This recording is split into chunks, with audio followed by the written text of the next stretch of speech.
नमो नमः छात्रों। आज विद्यालय से मैं निधि श्रीवास्तव संस्कृत की इस कक्षा में आप सबका स्वागत करती हूँ। छात्रों, पूर्व कक्षा में हम लोगों ने सिक्ता सेतु अर्थात रेत से पुल बनाने का काम हो रहा है इस अध्याय में, उसके बारे में चर्चा की। यहाँ पर एक तपस्वी बालक है जो कि बचपन में अपनी पढ़ाई से विमुख हो गया है छात्रों, और विमुख होने के कारण उसको दो रिश्तेदारों ने और दोस्तों ने सबने उसका बहिष्कार कर दिया है, उसका परित्याग कर दिया है। फिर भी छात्रों उसने हिम्मत नहीं हारी है और वो क्या कर रहा है, तपस्या के बल पर अध्ययन करना चाहता है।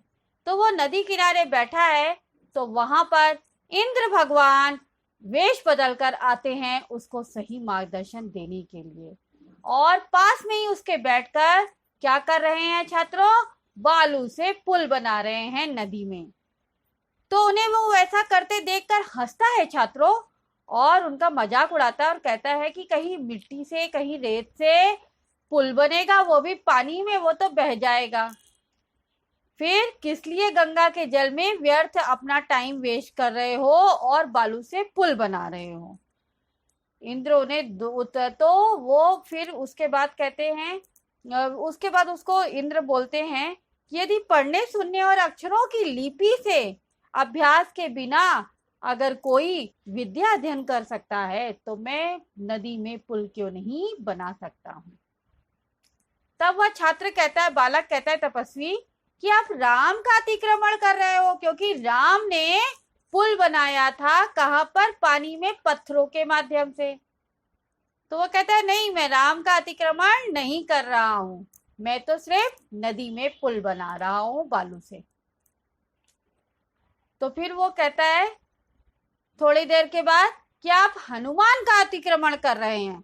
जब तुम विद्या पा सकते हो बिना अध्ययन के, तो मैं भी नदी में पुल बना सकता हूँ, छोटे छोटे कणों को लेकर मैं पुल बना सकता हूँ। तब वो कहता है कि आप हनुमान का अतिक्रमण कर रहे हैं। तो वो कहते हैं नहीं, जब तुम जैसा बालक जिसको पढ़ने की आवश्यकता है छात्रों, जिसको पढ़ने की आवश्यकता है वो क्या कर रहा है, बिना अध्ययन के पढ़ाई कर सकता है, तो मैं नदी में पुल क्यों नहीं बना सकता हूँ। तो छात्रों उसको ऐसा सब बताकर वह इंद्र भगवान उसको सही मार्गदर्शन दे रहे हैं। इसके आगे क्या होता है छात्रों इस स्टोरी में, उसको जानने के लिए आइए देखते हैं हम लोग क्लास 9 संस्कृत 9वां पाठा सिक्ता सेतु का 5वां भाग। प्रस्तुत पाठ में छात्रों हमने गद्यांश का हिंदी भाषा में अर्थ, शब्दार्थ, संधि विच्छेद पर प्रकाश डाला है, और यह गद्यांश तपोदता से लेकर गच्छति तक है।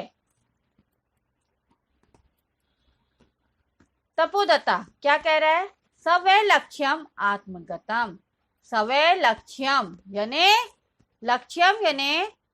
लक्ष्य करके, उसको किसी को निशाना बताकर, आत्मगतम यानी खुद को। तो सवै लक्ष्यम यानी उसको लज्जा पूर्वक अपने मन में, आत्मगतम यानी खुद में। क्यों? क्योंकि उसको मालूम है कि इंद्र जी मुझे ही ताना मार रहे हैं, मुझे लक्ष्य करके बोल रहे हैं। तो तपोदत क्या होता है, लज्जा पूर्वक अपने मन में होता है। आए अरे मामे वो उद्देश्य भद्र पुरुषो अयम अधिक्षिप्ति नूनम सत्यम अत्र पश्यामी।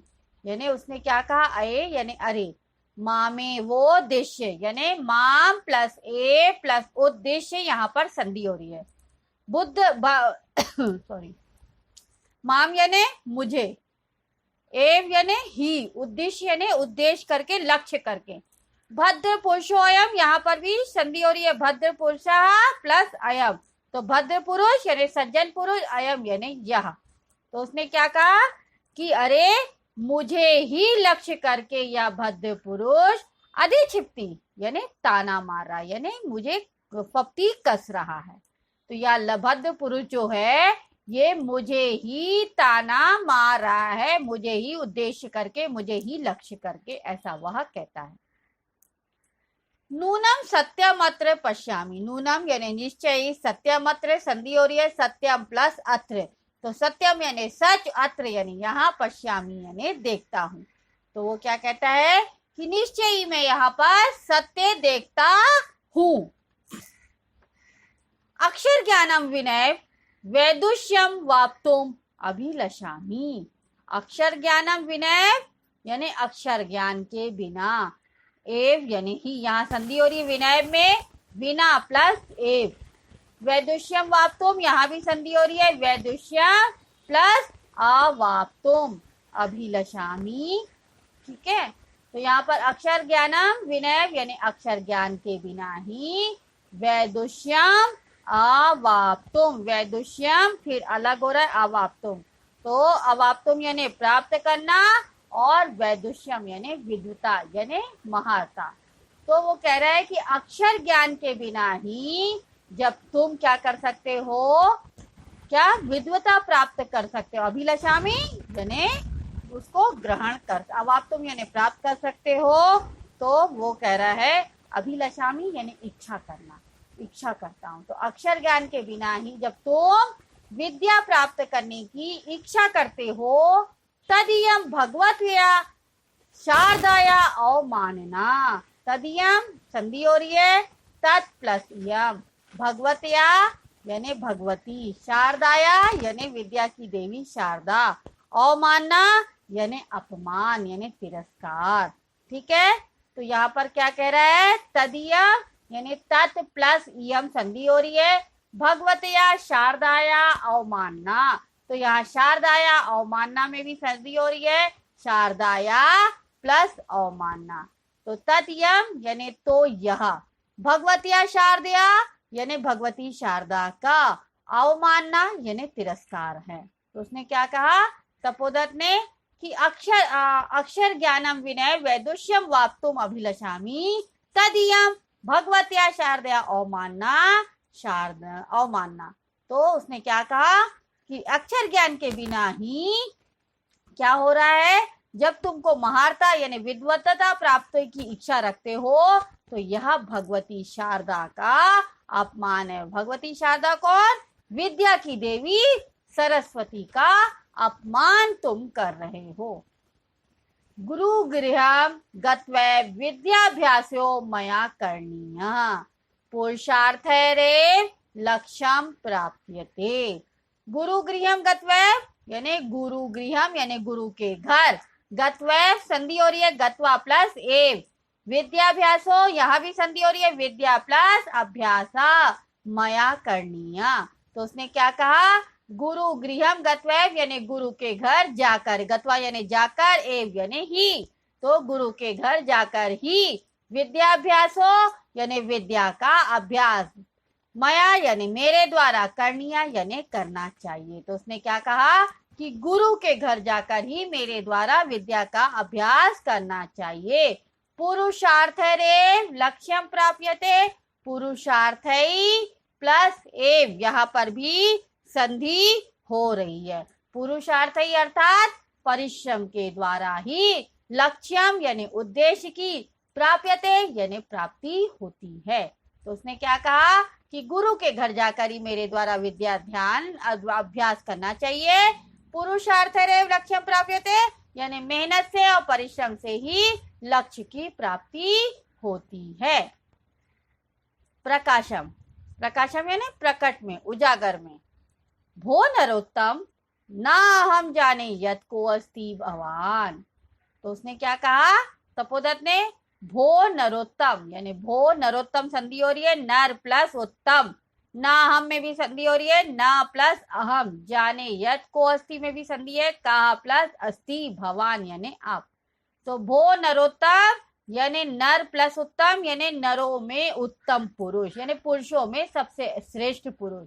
तो इसलिए क्या कहा गया, हे नर श्रेष्ठ या पुरुष श्रेष्ठ, ना हम जाने, ना यानी नहीं, अहम यानी मैं, जाने यानी जानता हूं, यत यानी जो, को अस्ति, को का कहा संधि हो रही कहा प्लस अस्ति, तो कहा यानी कौन, अस्ति यानी है, भवान यानी आप। तो वो क्या कह रहा है, हे पुरुष श्रेष्ठ मैं नहीं जानता कि आप कौन हैं। परंतु भवद्भिः उन्मीलितं मे नयन युगलम। परंतु भवद्भिः यानी आपके द्वारा, उन्मीलितम यानी खोल दिए गए, में यानी मेरे, नयन युगलम, युगलम यानी जोड़ी, नयन यानी आंखें, तो दोनों नेत्र खोल दिए गए। ठीक है, तो उसने क्या बोला छात्रों कि क्या बोला उसने, परंतु भवद्भिः उन्मीलितम में नयन युगलम। परंतु भवद्भिः यानी आपके द्वारा मेरे दोनों नयन यानी दोनों आंखें खोल दी गई हैं।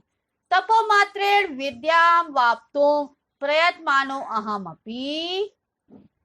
अहमपि सिक्ताभिरेव सेतु निर्माण प्रयासम करोमि। तो उसने क्या बोला छात्रों, उसने बोला तपोमात्रेण विद्यां वाप्तुं, तपोमात्रेण यानी तप के मात्र से ही, यानी तपस्या मात्र से ही केवल, विद्यां वाप्तुम यानी विद्यां अवाप्तुम यानी प्राप्त करना, तो विद्याम यानी विद्या को, अवाप्तुम यानी प्राप्त करना। तो तप के मात्र से ही यानी तप के केवल तपस्या करके ही विद्या को प्राप्त करना। प्रयत्मानो अहम यानी प्रयत्माना यानी प्रयत्न कर रहा था, अहम यानी मैं, अपि यानी भी।